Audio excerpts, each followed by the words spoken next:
Universities are the heart of a nation's progress. They shape minds, fuel innovation, and build the leaders of tomorrow. Sri Lanka's university education has evolved through many changes to meet the needs of a growing and changing society. Let's take a closer look at this journey. The roots of higher education in Sri Lanka stretch back over a century, beginning with specialized institutions that laid the foundation for a modern university system.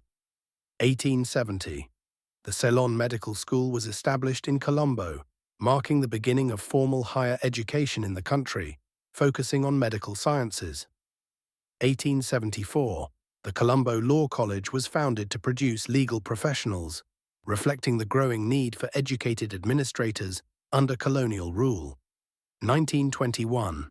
The Ceylon University College was established, affiliated with the University of London, offering arts and science courses, laying the academic groundwork for a full-fledged national university. 1942. The University of Ceylon was established as the first modern university in Sri Lanka, driven by the vision of Sir Ponnambalam Arunachalam, who played a key role in advocating for higher education in the country. The first Vice-Chancellor, Sir Ivor Jennings, shaped its academic and administrative foundations. The university initially operated in Colombo before expanding to a beautiful sprawling campus in Peradeniya, known for its lush greenery and iconic architecture. As Sri Lanka gained independence, the structure of its higher education system evolved. In 1972, the University of Ceylon Act No. 1 created the University of Sri Lanka, a single centralized entity that brought multiple campuses under a unified administration. However, this centralized model faced challenges, including bureaucratic inefficiencies and reduced academic autonomy. To address these issues, the Universities Act No. 16 of 1978 decentralized the system, establishing autonomous universities with greater academic freedom. University of Colombo, the oldest higher education institution in Sri Lanka, tracing its roots to the Ceylon University College of 1921. University of Peradeniya, originally part of the University of Ceylon, known for its stunning campus and broad range of disciplines. University of Sri Jayawardenepura, formed from the Vidyodaya Pirivena, a historic center of Buddhist education, now a leading institution for management and humanities. University of Kelaniya, formerly the Vidyalankara University, another historic center for Buddhist studies, now a diverse academic institution. University of Maratua, originally the Ceylon College of Technology at Katubeda, now a leader in engineering, architecture, and technology. University of Jaffna, the newest university, established in 1974, serving the northern region with a focus on science, agriculture, and humanities. Reforms have been a constant part of Sri Lanka's higher education journey. Key milestones include 1978, establishment of the University Grants Commission, UGC, to oversee and regulate higher education quality and standards. 1980, establishment of the Open University of Sri Lanka, providing flexible, distance education opportunities to a broader segment of society. 1981, introduction of the Mahapola Higher Education Scholarship Program, initiated by Minister Lalith Athulat Mudali, providing financial support to economically disadvantaged students, enabling them to pursue their studies without financial barriers.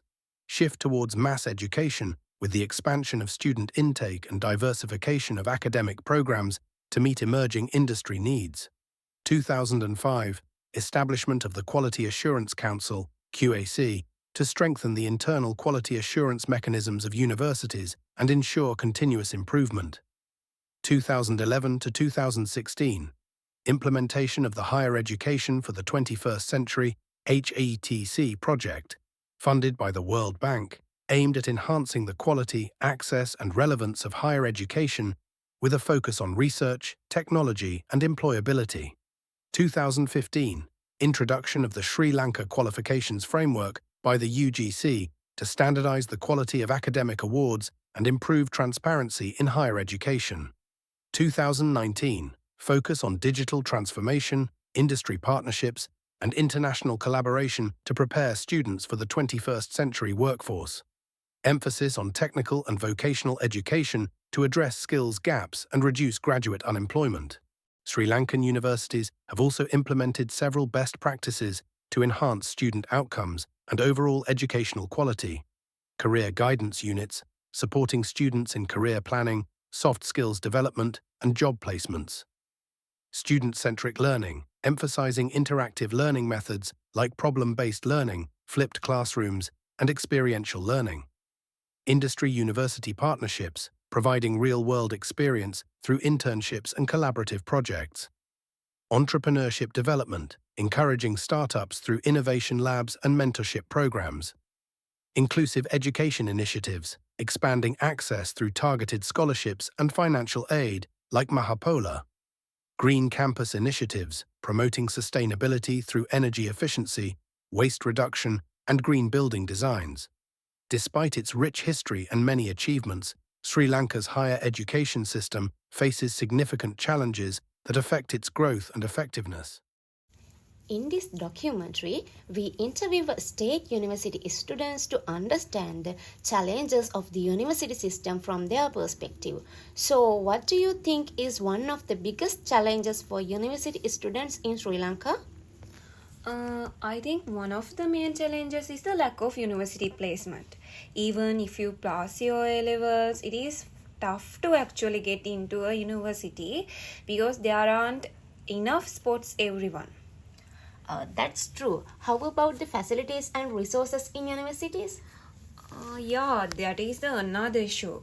Many universities don't have enough lecture halls, labs, or proper technology, which make it hard to learn and do practical work.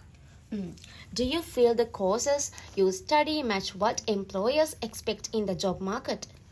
Not always. Sometimes the skill we learn don't really match what companies are looking for, which can make it hard to find a good job after graduating. What about the issue of brain drain? That is the big problem. Many talent students and the lecturer go abroad for the better opportunities, which affected to the quality of education here. How do you feel about the quality of education across different universities? It's little bit uneven. Some universities maintain high standards, but others struggle to keep up, especially with the rapid growth of private institutions. Lastly, do you think financial barriers affect access to higher education? Definitely. Even with scholarships, many students from the rural and disadvantaged backgrounds struggle to afford a good education. Thank you for sharing your thoughts. It's clear there are a lot of challenges. Apart from the experiences of students, it's also important to look at the role of the government and the rise of private universities in Sri Lanka. The government plays a key role in funding, regulating, and maintaining standards in state universities. However, limited resources and bureaucracy often slow down development. At the same time, private universities are growing fast, offering alternative paths for students who miss out on state university placements. While they help fill the gap, concerns remain about affordability, quality, and equal access. To overcome these challenges, several strategic steps can be taken. First, expanding university infrastructure and resources is essential.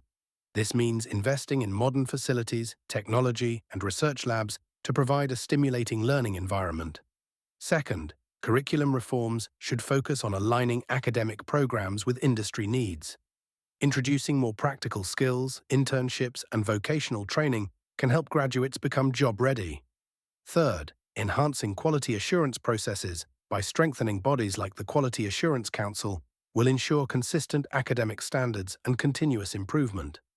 Fourth, creating incentives to retain talented academics and graduates is critical. Competitive salaries, research grants, and career development opportunities can reduce brain drain.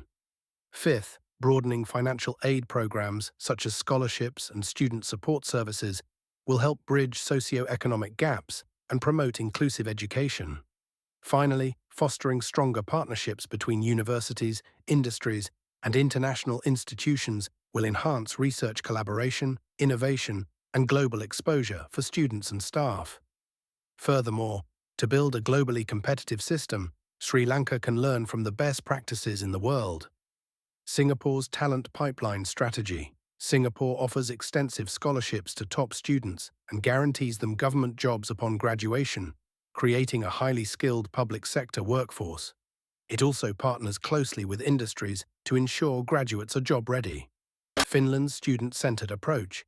Finland emphasizes critical thinking, creativity, and student well-being, with less focus on exams and more on practical, project-based learning, creating globally competitive graduates. Germany's dual education system. Germany combines theoretical education with hands-on industrial training, ensuring graduates are highly skilled and ready to enter the workforce immediately upon graduation. As we've seen, university education in Sri Lanka has a rich history and a promising future. While challenges remain, ongoing reforms and innovative practices are paving the way for a brighter, more inclusive, and globally competitive higher education system. It's a journey that continues, driven by the dreams and determination of students, educators, and leaders committed to shaping a better tomorrow. Education is the most powerful weapon which you can use to change the world. Nelson Mandela.